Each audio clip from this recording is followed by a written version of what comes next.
All right, so we're going to move into chapter 2 now. And this is a really important chapter. We're going to be talking about the derivatives. So normally if you ask a Cal 1 student after they've finished Cal 1, you know, what is it about? A lot of them will just say, oh, the derivative. All right, so this is like, we're getting into the real stuff here now. Now, the limit, you need the limit. Unfortunately, we cannot throw the limit away. We need it to do what we're going to do. But this is a concept that is built off of the limit. So, guess good news is we're starting something new. Bad news is the limit is still here. All right, so we're going to start with this first section here. It's called 2.1 Derivatives and Rates of Change. So I'll just start off by showing you a graph. Let's say that we have some graph where the x-axis represents time, and let's say the y-axis is temperature. So we're measuring the temperature of something over time. Then maybe at the beginning, you know, our temperature is, you know, whatever, and maybe the temperature fluctuates, does something like that. Then if we look at the beginning and the end, right, we would have the temperature at the beginning of time and the temperature at the end of the time, right? And if we wanted to find the average temperature over that time period, all we would need to do is calculate the slope of that line. So let me put some numbers in here and it might make a little more sense. Let's say that the temperature here is, let's say 100 degrees, all right? Let's say here it was like 70 degrees. And let's say our time is 2 hours total, all right? So that's our time there. So what was the average change in temperature over time? So what was the average change in temperature over the 2 hour time period? So how would you find that? How would you calculate that? You take the total change, right? This would be equal to the total change in temperature.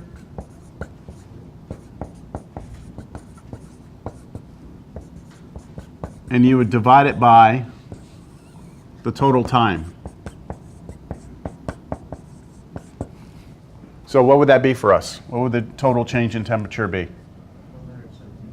100 to 70, so what was that change? 30? We changed by 30 degrees, and how long did that take? 2 hours. I'll keep it as hours. We could go to minutes if we wanted to. Right? So this is, if we just do that calculation, this is 15 degrees, right, per hour, and we could just do /hour. And so our average rate of change is 15 degrees an hour, meaning that if you look at it as an average, it's like we started at 70 and grew slowly at an average rate of 15 degrees an hour until we got to here. But that's not what really happened, right? The temperature went up, right? Then it dropped back down. Then there was a sharp jump and then a steep drop, right?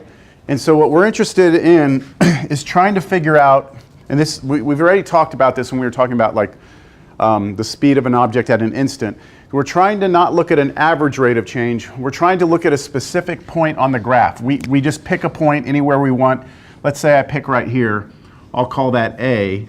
And then I go up here and I ask you, well, how fast was the temperature changing right then? Right? Or, and so would you agree maybe with the fact that our temperature is increasing here? At this point A, it appears that at that instant in time, the temperature is going up there.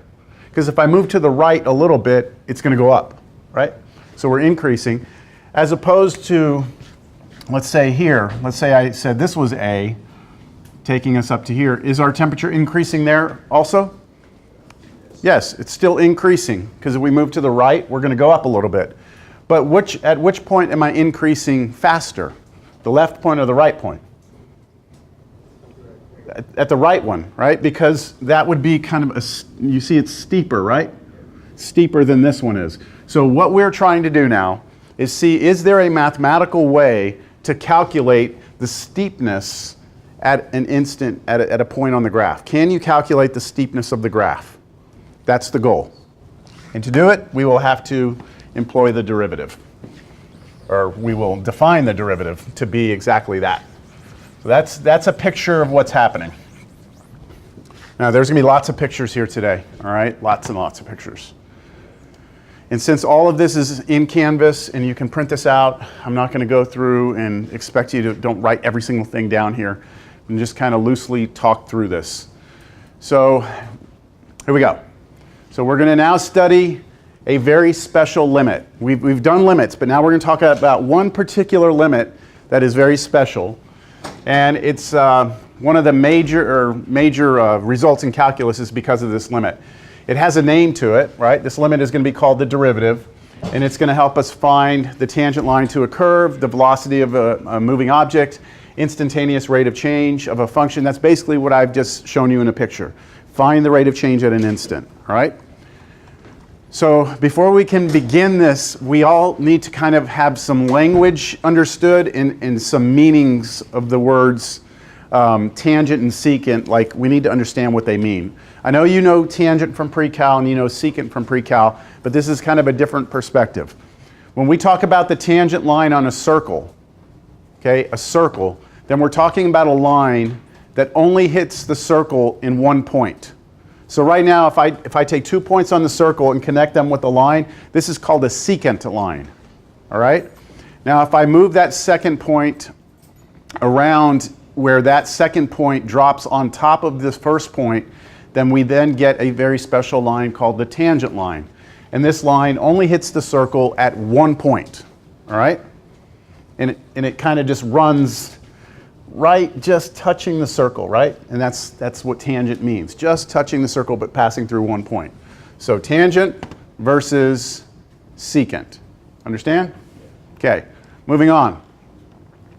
If we look at a function instead of a circle, can we still define tangent line? Like, does it make sense? Let's see. Well, if we take 2 points on a function and connect them with a straight line, this would be called a secant line. Now, if we drag that second point, which is the one on the right, if we drag it over towards the first point, then we are going to construct what we call the tangent line. And once I get there, it should turn green, and there it is. So that point touches the graph at only one point right there, right? And it it's just like perfectly up against that graph. Does that make sense? Now, with a circle, if we go back up to the circle, when we did the tangent line, do you agree that this line will never hit the circle again? Yes. Right? But when we look at a tangent line on a function, it is possible that this tangent line might hit the graph somewhere else. Like if this thing keeps going up, right? Then this line will eventually hit it. So when we're talking about tangent, we're talking about it only hits the graph at one point, like locally, like in that little region, it's hitting the graph at one point. We don't care about what's happening over there. We don't care about what's happening over here. Make sense? Yeah. Okay. So we want to know, can we find the slope of that line? That's where we're going. So for a tangent line, in order to have a tangent line, we have to first start with some point on the curve. So that would be starting with this black point, right? We're going to start with some black point on the curve. We're going to select some other point, all right? Different from the first one, so that would be the blue point. And then we're going to draw a line between the two. That line would be called a what? Secant line. And then we're going to slowly move the second point closer and closer to the first point. We're going to slide it over. And then when the 2 points land on top of one another, we will get the tangent line. So that's the idea of what we want to do, right? But we need to do it mathematically. Visually is one thing, but mathematically is something else. So how do we do it? Well, before we can do it, we all need to be very clear on some things from college algebra. How do you find the equation of a line through 2 points? Right? So this is something that you've all seen at some point in your life, and we're going to use that equation right there. Does that look familiar? Y minus y1 equals m times x minus x1. That is called the point slope formula of a line. If somebody gives you a point on a line and a slope of the line, then we can just plug the values into that. Now, visually, if we take 2 points, right? 2 points, there they are. Draw a line between them. Then I can calculate the rise, right? The rise is going to be the difference in the y coordinates. So whatever y coordinate we have here and here, we subtract them. That'll be our rise. In this case, because the line goes from here to here, the rise is negative. And then we calculate the run, and the run is the difference in the the x coordinates. And in this case, that would be 6 because it moves to the right. And then the equation of the line, how do we get the slope is what? By definition, slope of the line is rise over run, right? Yes. Rise over run. So when I go to write the equation of the line, what I'm going to do is use that formula, and then I need m. M is rise over run. And in this particular example, my rise was what? -6, because we're going from left to right. This rise actually goes down, so it's -6. So for us here, it's -6 over my run, which is +6, and that's -1, right? So then I just replace this m with -1. And then what about x1 and y1? Where do I get that from? From the points. And which point do I use? Does it matter? It turns out it doesn't matter. If you're given 2 points, you can use this one or this one, and you can plug them in. Now, I chose to use this one. So this is x1, I plug it in right there. This is y1, plug it in right there. And then what you can do is just distribute the -1 through and then move the 2 over. And then you have your final, nice form of the line, y equals mx plus b. Okay, so that's how we find the equation of a line through 2 points. That all look familiar to you? Yeah. Yep, okay. We need that. We need to make sure we're clear on that because of where we're headed.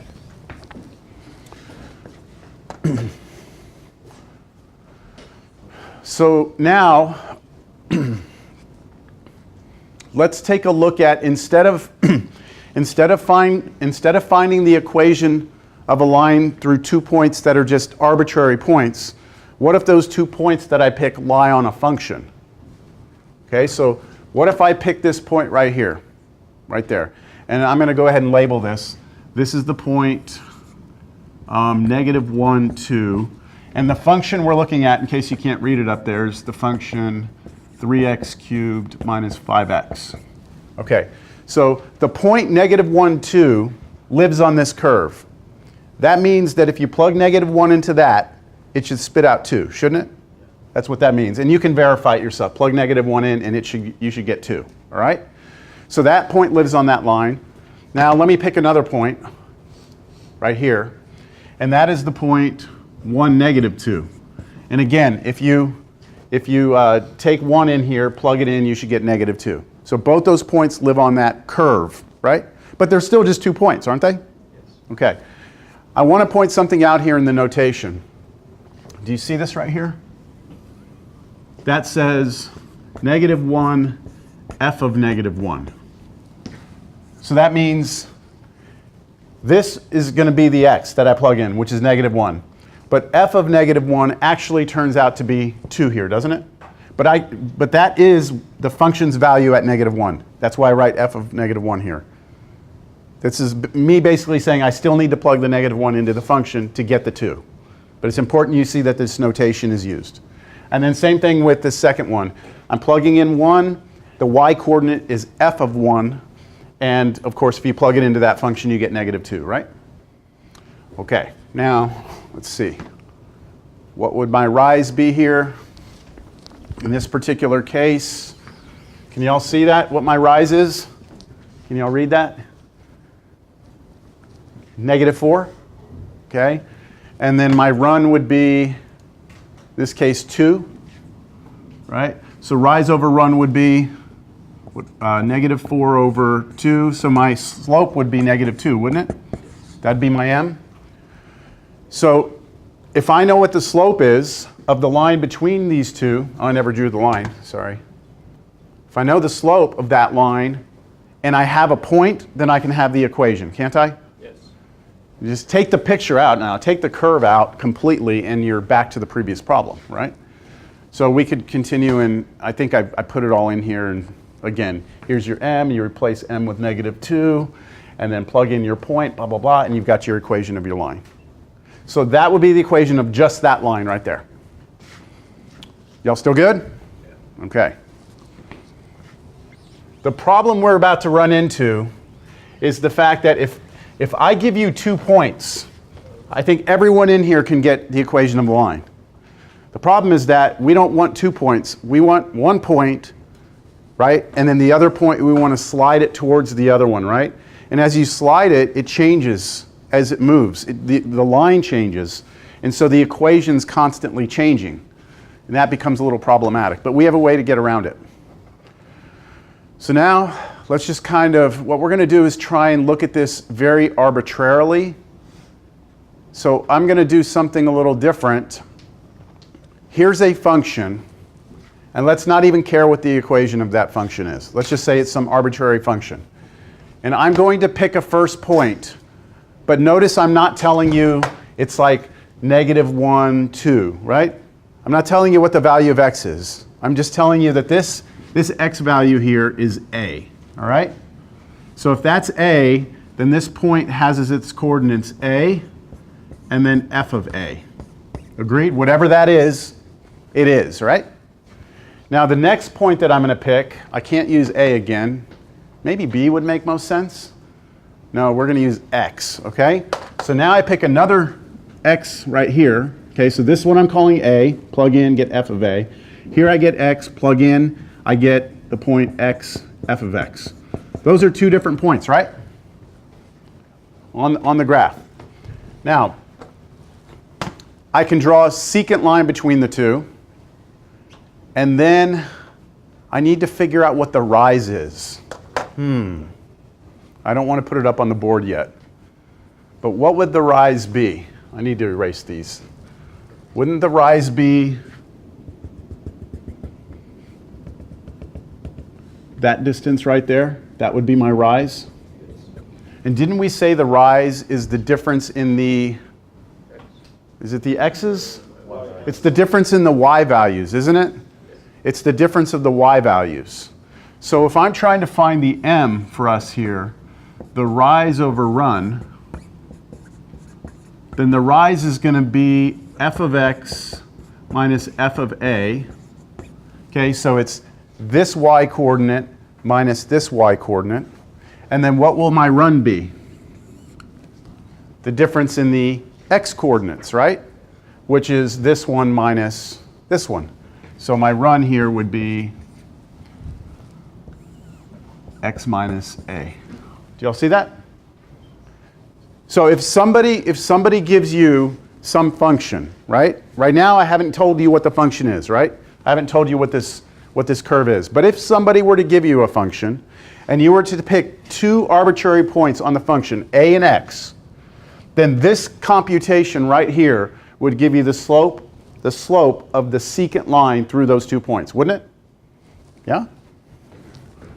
I mean, everyone, am I being clear? Am I being clear enough that someone has to provide us an f, someone has to provide us an a, and somebody would have to provide us an x for us to be able to give an actual numerical value to this? Okay. But further, what we can do is if we know that this is m, then we can go back to this formula, right? That's our point slope formula. If I wanted the equation of the line, this is the slope of the line. If I wanted the equation of that secant line, I could just write y minus y1. I don't know what y1 is here, do I?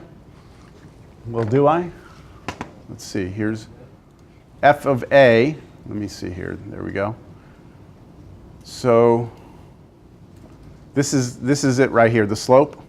That's that formula right there. Now I label that slope. You'll see me label it m, and then I'll subscript it SEC to remind everyone that's the slope of the secant line, right? 2 points, a line through them, that's the slope of the secant line. And then here's the equation of the line. So let's see where this comes from. Here's the formula, right? It's this, but this is going to be my secant line. slope. Now I'm replacing y1 with what in that formula? F of a. So f of a came from this point right here. Remember, I got to choose. I could use this point or this point to plug into this formula. I'm choosing this point. So the y1 is f of a. So that's why I have this. And then the x1 is a. And that goes here. And so that is kind of like the grand master formula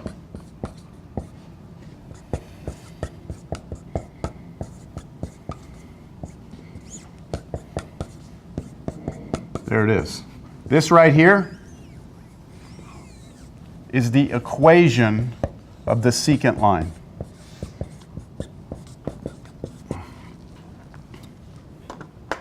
This right here is the slope of the secant line.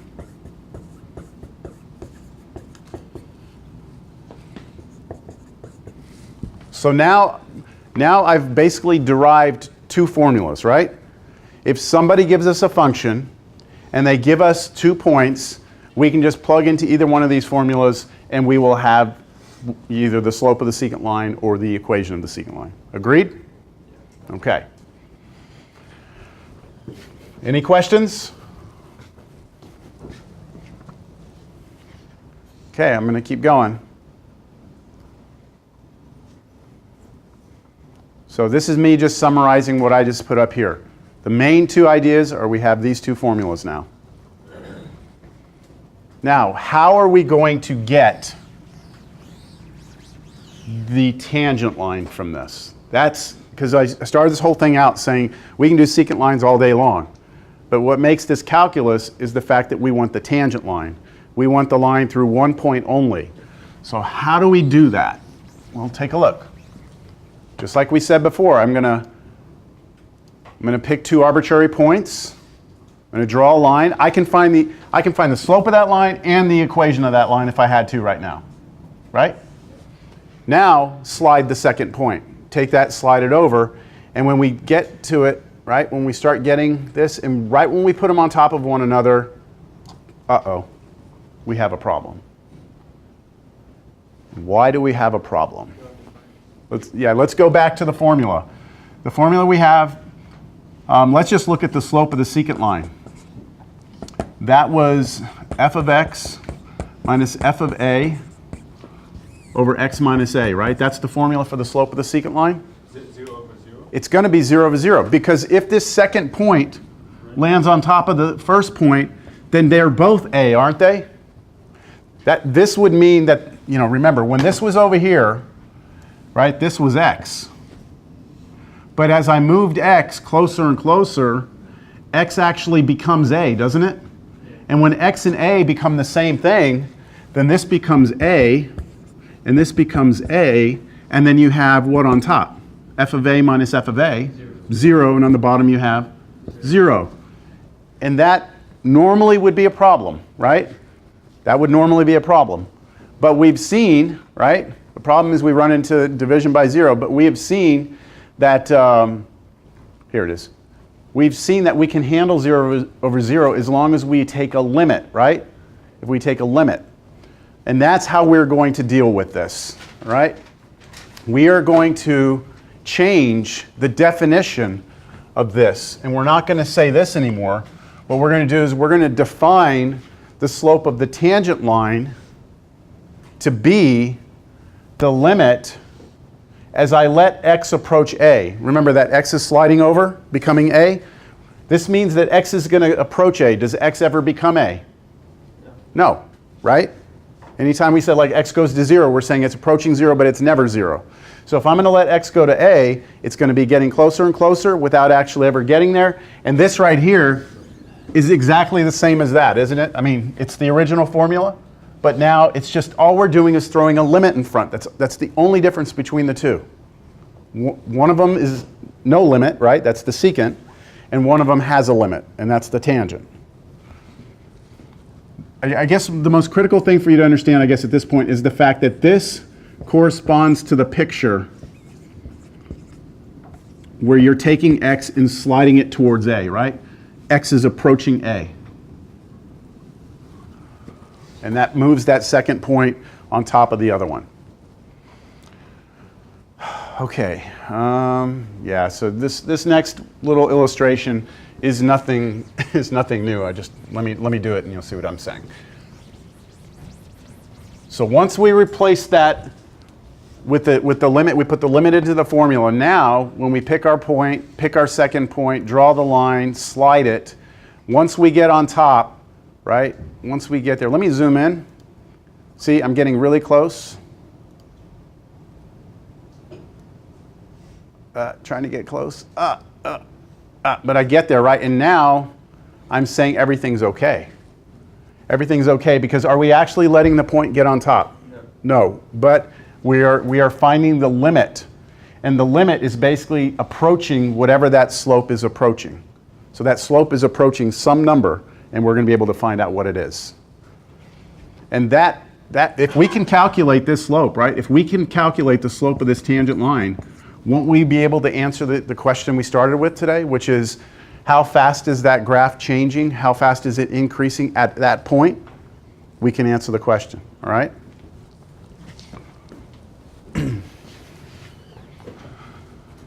All right, so that's the new definition. I just put that on the board. Now we have to always remember that when it comes to limits, sometimes limits don't exist, right? Sometimes limits don't exist? Yes. So long as the limit exists, then we have a well-defined value.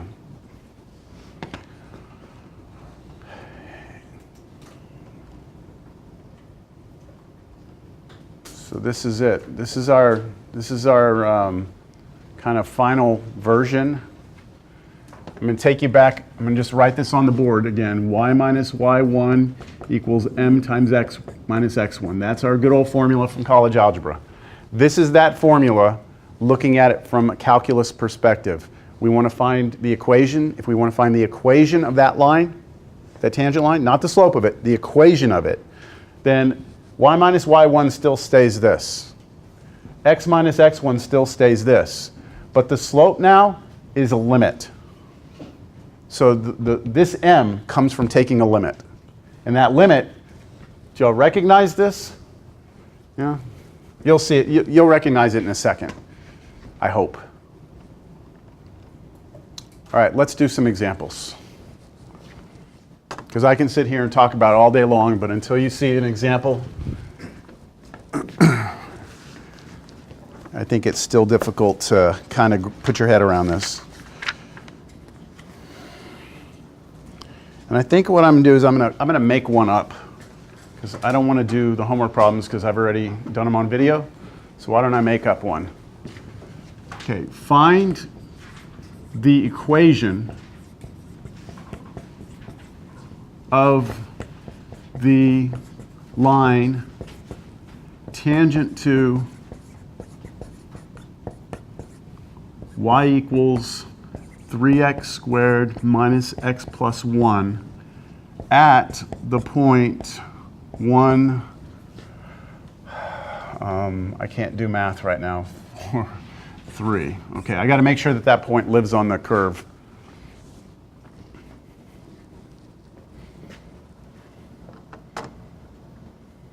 I'll give you a second to jot that down. While you're doing that, I'm going to bring up my graphing stuff, and I'm going to graph this line. Or, sorry, it's not a line, is it? 3x squared, that's cubed, x squared minus x plus 1.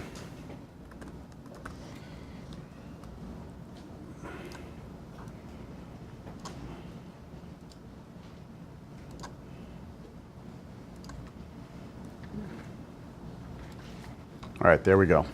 So it's a parabola, right? We knew that already. If I go to the point 1, 3, so 1 and then up, it should hit at 3. Yeah, it does right there, that point. If I go to that point right there and draw a tangent line, right?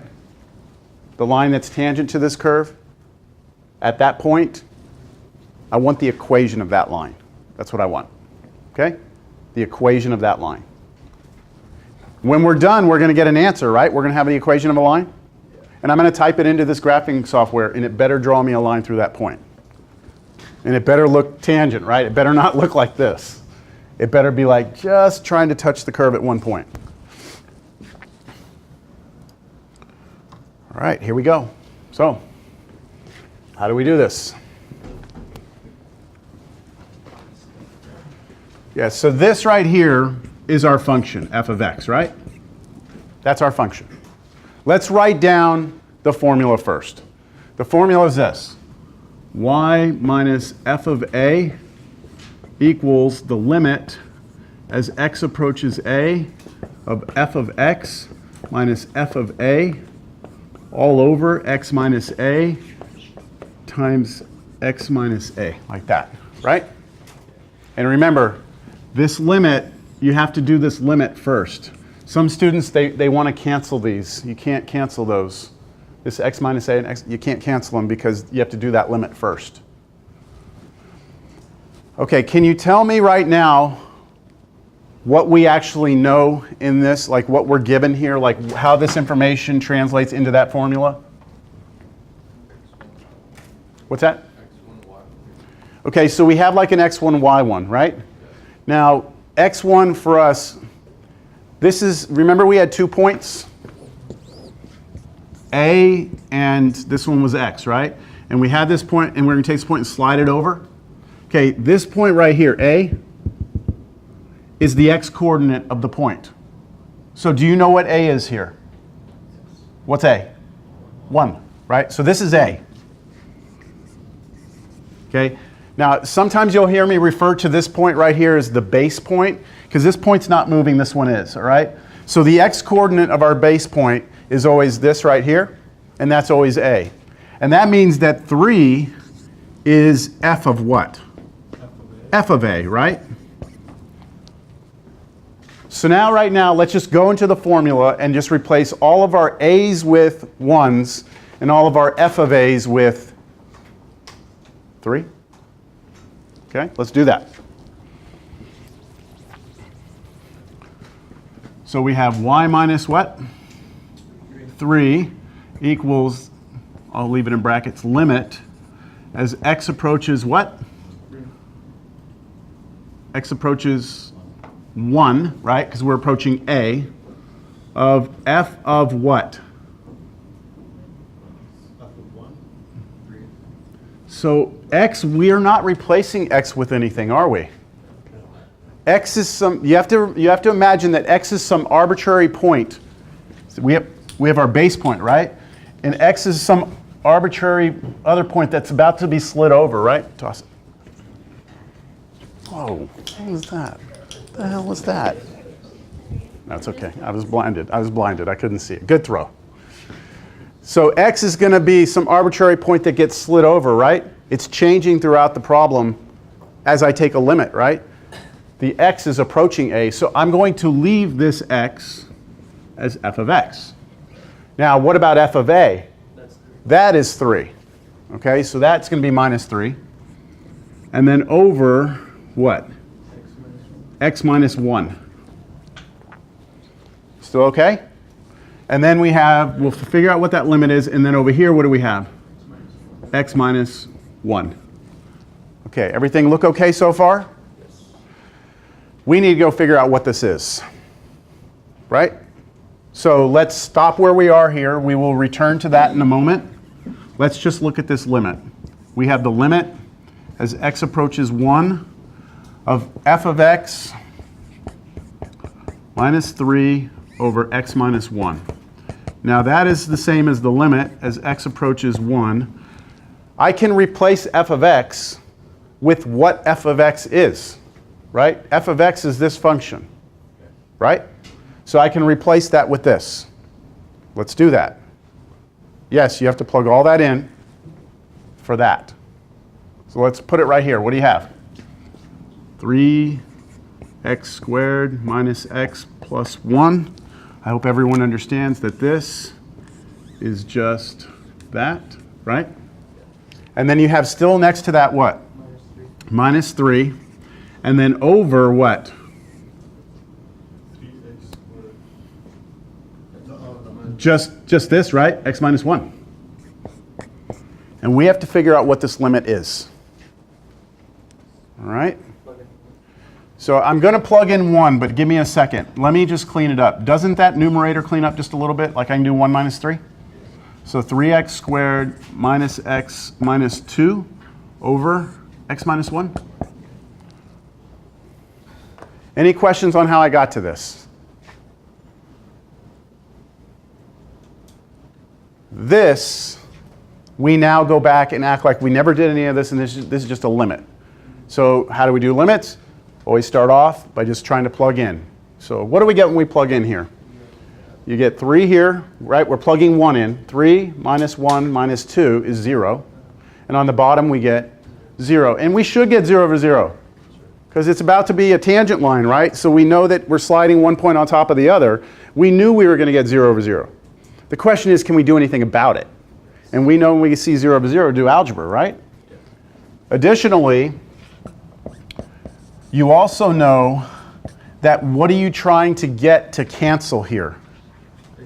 The x minus 1 should cancel out.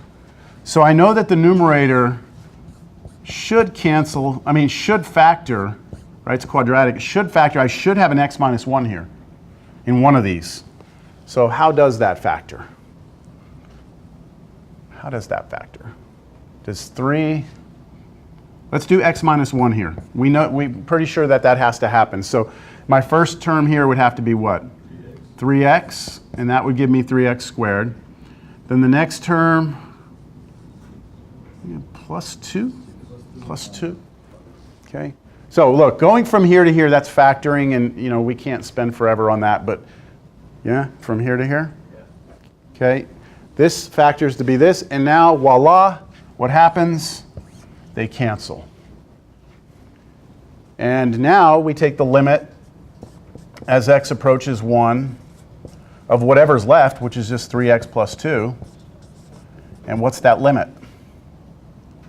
5.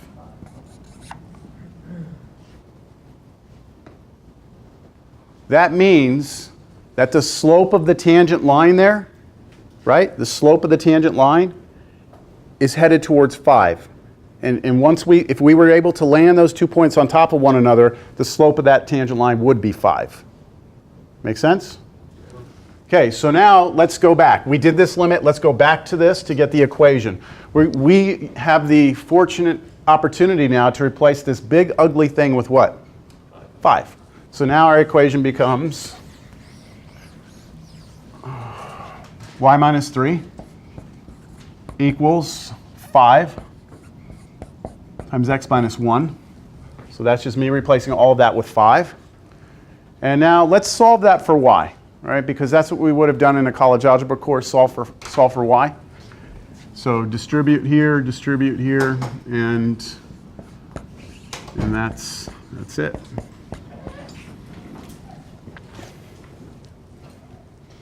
Okay, and we'll just end it there. Sorry I have to cut it short today, but we'll come back on Tuesday. I'm just kidding. I'm with you. I like doing that. All right, so distribute through, right? And then add your 3 to both sides. And we get minus 2. Okay? That's a good old-fashioned college algebra line, right? Yeah. Slope is 5, y-intercept is negative 2. Now, if I go to that graphing software now and I graph that line, it better go through that point and it better look like a tangent line.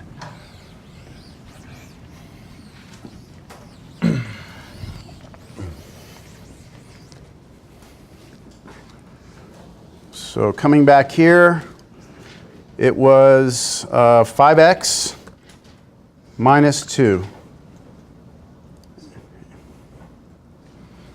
And let me move this down a little bit. Are you convinced? Here's the point 1, 3. That looks like a tangent line to me. Anyone skeptical, or you're happy with it? Okay. So now let me phrase a question. What is the instantaneous rate of change of this function at x equals 1? Let me say it again. What is the instantaneous rate of change of this function at x equals 1? So what is it that I'm asking you for? I want to know how fast this function is changing at that point, right? So what's the rate of change of this function at that point? 5. It's the slope of the tangent line. So the slope of the tangent line is a measurement of the steepness of that. Now the equation is like overkill. It gives you not only the slope, but it gives you the whole damn line if you want to graph it, okay? But the instantaneous rate of change of that function at x equals 1 is 5. Yes? So at like, if you follow that equation and plug in like x of 2, would you get the correct slope of the original equation? Does that make sense? Yes, you're actually addressing a question that I was just about to ask. Oh. Okay? So the question that I was about to ask was, what if I now said to find the equation of the tangent line at 2 instead of at 1? Could we just work with what we already have, or would we have to start it all back over again and write it all back out and recalculate the limit? What do you think? Nope. Sorry. You have to redo it all. Okay? Now, in the next section, and in the section after that, we're going to realize that there are shorter ways to do it. And we will get shortcuts to it. And you're going to be very happy about that.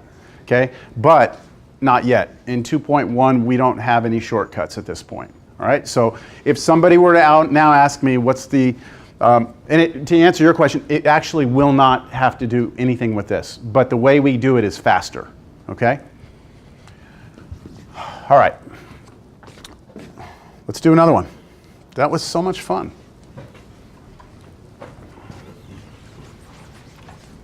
I feel like I'm the only one who feels that way. Okay. How about this?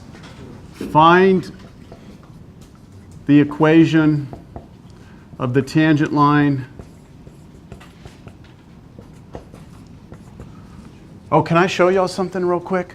Let me show y'all something real quick. Because this is where we're headed, and it's worth seeing right now because it's going to be a little mind-blowing. What was it? +1? The original function? That was it, right? Now, what I'm about to show you is coming, but you're not allowed to use it until we get to it, all right? Just follow me out here. This is x squared, so the power here is 2. What's the power on x here? 1. Okay, can you agree with me that there's really an x here with the power 0? Because anything to the 0 is 1. Okay, so is it all right for me to write it that way? Okay, now I want you to do something real quick, and don't ask me why. Just do it. I want you to take this number right here. I want you to bring it out front and multiply. So what's 2 times 3? 6. And then I want you to reduce the power that you see here down by 1. So it now becomes x to the first power, right? Okay, now do the same thing here. Bring the 1 out. Multiply it times, what's that, a -1? What's 1 times -1? -1. And then reduce the power. If you reduce the power, it becomes x to the what? 0. And what's x to the 0? 1, so that's it? And now bring the 0 out. 0 times this is 0, it's gone, right? So this is what you would get if you follow that little thing I just did. Okay? Now, where were we looking? What was the point I gave you here? What was the point that we were looking at? It was the point 1, 3, right? Okay, that was our A. Take that and plug that in here. What do you get? 5. That was the slope, wasn't it? 5? That's not a coincidence. That's going to turn out to be the way we do it later. It's super easy, super fast. But you must suffer through the limit for a while, okay? Every Calculus 1 student has to suffer through the limit. Yes? You're basically using the logarithm exponent rule? Nope. Is that what seems like this would be done on the...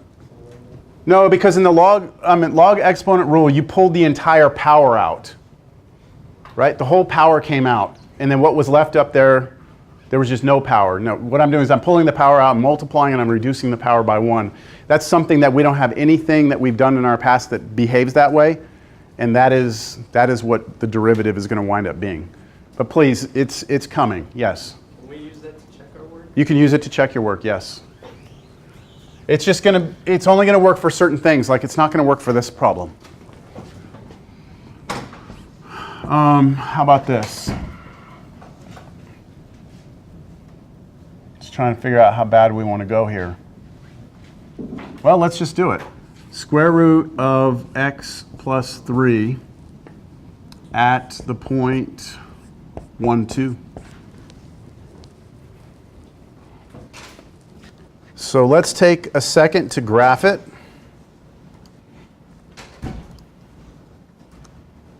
Square root of x plus 3. So there's our graph. And we want to go to the point, oh, wait a minute, hold on. 1, 2, did I type it in wrong? Yeah, I think I typed it in wrong. No? 1, 2. What the hell? What am I missing here, everyone? Plug 1 in here, you get 4, right? Square root of 4 is 2. What's wrong with my graph? Oh, sorry, I just had a complete brain fart, sorry. I was looking at 0, I was like, why is that not 2? 1, 2. Idiot. All right, that point right there, 1, 2, I want to know the equation of the line that would be tangent through there, all right? And if we get the equation, then we also will be able to say what the instantaneous rate of change is, right? All right, so now let's set it all up. So I go back to this good old formula, y minus f of a equals the limit as x approaches a of f of x minus f of a all over x minus a times x minus a. We know what a is, don't we? Yes. We know what a is. Do y'all want to do something? Let's do something more interesting than 1. Can we do something more interesting than 1? I think 1's too boring. Can we change this point? Okay, thank you. Let's change it to 6. Let's change it to 6, 3. All right, just because it's a little more interesting to plug in. Is that fair? I don't want you to get into the habit of thinking you're always going to see 1 there, all right? So let's go with, this means a is 6 now, right? And f of a is 3. Should I call names? No, I won't call names right now. Y minus, what goes next? 3, that's f of a, equals, all right, limit as x approaches what? 6. Let's try and do this all at one time. What's f of x? Square root of x plus 3, isn't it? Minus, what's f of a? That's 3. And then over x minus 6. That's this part. Close the brackets. And then here, x minus 6. Y'all follow? This is just plug and chug at this point. We're just plugging things in. And now we get to go and attack that. So let's go after the limit first. And we'll do that over here. So I need to take the limit as x approaches 6 of the square root of x plus 3 minus 3 over x minus 6. And how would you attack that? I mean, you can check it's going to be 0 over 0, but algebra, so what kind of algebra do you want to use? Conjugate, right? Why don't we bring the conjugate in? Because you see a square root in there, right? Square root, you think in conjugates. So I've already done like a mental check here. We do get 0 over 0, right? So we go multiply by the conjugate, which is root x plus 3 over root x plus 3 plus 3 again. So I'm bringing that in because that's what we did with these limits, right? We're all pros at that now. And now I get to go through this nice distribution on top.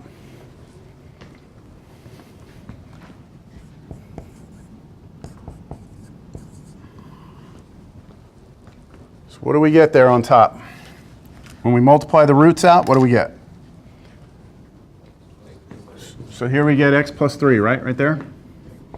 Middle terms, don't matter. Last term, minus 9. Over. Now, on the bottom, if you did your homework, you probably realize that on the bottom you don't want to multiply them together. I think in class I said that a few times also. Just leave this alone. Do not try and expand it. Just leave it. And you'll have x minus 6 here. Then you'll have the square root of x plus 3 plus 3. And now, good things happen, right? Upstairs you get x minus 6, don't you? And that cancels with the x minus 6 on the bottom. So after these go together, this becomes x minus 6, right? And then that cancels with this. And so we still have the limit now. X is approaching 6. What? What's on top? 1. Don't forget that. 1 over. And on the bottom, the only thing left is the root x plus 3 plus 3. And now you can let x go to 6. And if x goes to 6, 6 plus 3 is 9. Root 9 is 3. And 3 plus 3 is 6. So you get 1/6. The slope of that tangent line, right? The slope of that tangent line is 1/6. Which means that it's pointed up a little bit, right? But it's not real steep. It's kind of a very shallow line. Which makes sense, because remember the graph, the way it looked? Okay, but that's not the final answer. That's not the equation, right? That's just the slope. Any questions? Now we go here. So now, that was all that over there. Continuing this, y minus 3 equals 1/6 x minus 6. So I replace that whole limit with the number 1/6. And now distribute through. The 1/6 gets distributed through. Just so happens that that's 1/6 x, and then that cancels out. You get a -1 there.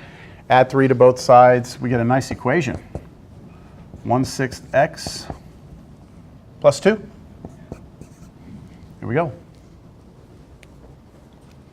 If I graph that line, now I moved our point, remember? We're actually out here now. We're at 6, 3. Here's 6, there's 3, so we're at that point right there. Can I erase all this down here? All good?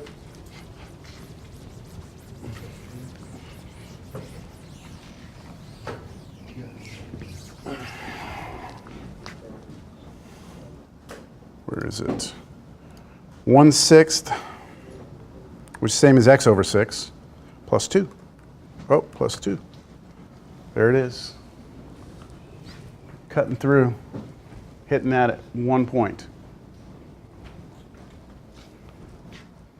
As your functions become more complicated, that limit can get more complicated, right? The first one we did worked out real nice. We had to factor a quadratic, and it worked. Second one we did, we had to bring in the conjugate, but as you might imagine, let me throw something real crazy at you, like maybe a sine function divided by a quadratic, then what, right? It gets real bad. But that's why we get the shortcuts later. Let's go back to the notes. It's time to confuse you now. If you're not confused yet.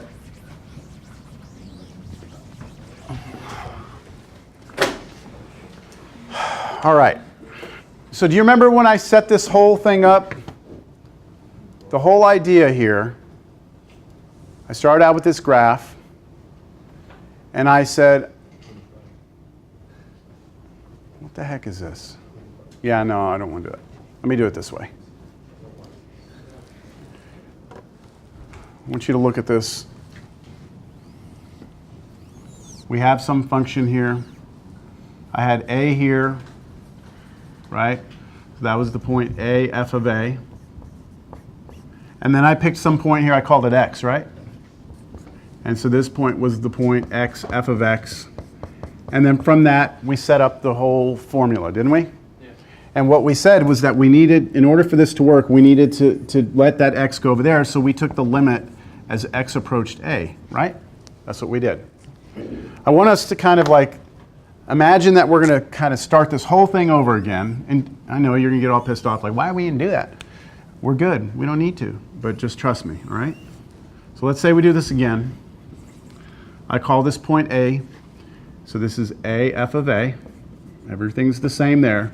But instead of calling this point x, I'm going to call it something else. Ready? I'm going to call it a. Well, I can't call it a because then they're the same point, right? So how about a plus just a little bit of something? A plus h. So imagine like if this was 3, then this could be maybe 3 plus 1, right? And that would be 4. And so it would be over here somewhere, right? Then I could go through the whole setup again, couldn't I? And try and come up with the formula again. Now this point's different now. It's a plus h, right? That's the x coordinate. Now what's the y coordinate? F of a plus h.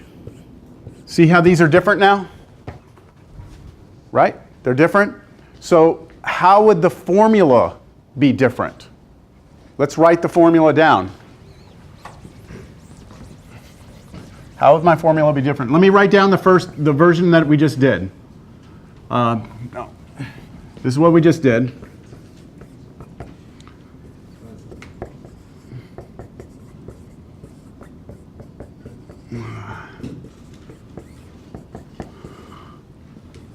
Okay, that's a formula that we just derived. We've done 2 examples with that, right? Now, what would happen if I change our original picture to be this instead? Let's see what would happen. This would be still y minus f of a. We all agree with that? That doesn't, f of a is still f of a. I would still have to take a limit. Now let's hold off on this for a second. But what would f of x have to be? Because it's no longer f of x. What is it? It's f of a plus h. So that becomes f of a plus h minus f of a, which that didn't change, over, now instead of x minus a, it would be the difference of these 2 x coordinates. It'd be this minus that, right? So the top here was rise over run, right? We're doing rise over run. So rise was this minus this. Run would be this minus this. What is that? What is a plus h take away a? Just h, isn't it? Just h. You'll see that on the bottom it's different. And then this part would still be what? X minus a. So this x and this y never change. These always stay the same. What changed in the problem when we redid it was this changed, right? That's all that appears changed so far. But what about the limit? Are we letting x go to a anymore? No. We're trying to move this point to this point, right? So if I'm going to try and make this point get closer to that point, so if I'm going to try and make like 3 plus 1 get closer to 3, don't I have to make this number get smaller? Like instead of using 3 plus 1, I could use 3 plus 0.5, or 3 plus 0.1, or 3 plus 0.01, or 3 plus 0.0001. In other words, I need to let h do what? Go to 0, right? If h starts going to 0, this point starts sliding over. And so our limit here changes to h goes to 0. And this right here, you may recognize from college algebra as being what they call the difference quotient. Well, that part is the difference quotient from college algebra. This is now, with the limit in front of it, is the slope of the secant, or the slope of the tangent line. That's what this is. So that's why in college algebra you do the difference quotient. You do all the algebra involved in this, right? Do you remember that in college algebra, difference quotient? You did all that crap in algebra so that when you get here, all you have to do now at the end is take the limit. Like you already know how to do this, theoretically. And then you just take the limit at the end. All right? Okay. Now, again, you might be sitting there going, well, why in the world would I want to use this formula when that one worked twice and everything was great, right? And I agree with you. Like, yeah, like why not use that? Well, guess what? You get to use either one. It's your choice. But I'll tell you this, sometimes this formula is easier to use than this one, and sometimes this formula is easier to use than this one. And it all depends on what happens when you set this up. This thing's either going to be like good to work with or not good to work with. So what I'd like to do is I'd like to go back and do the first problem we did, but I'd like to do the first problem we did with this formula instead of this one. We should get the same answer, shouldn't we? Okay.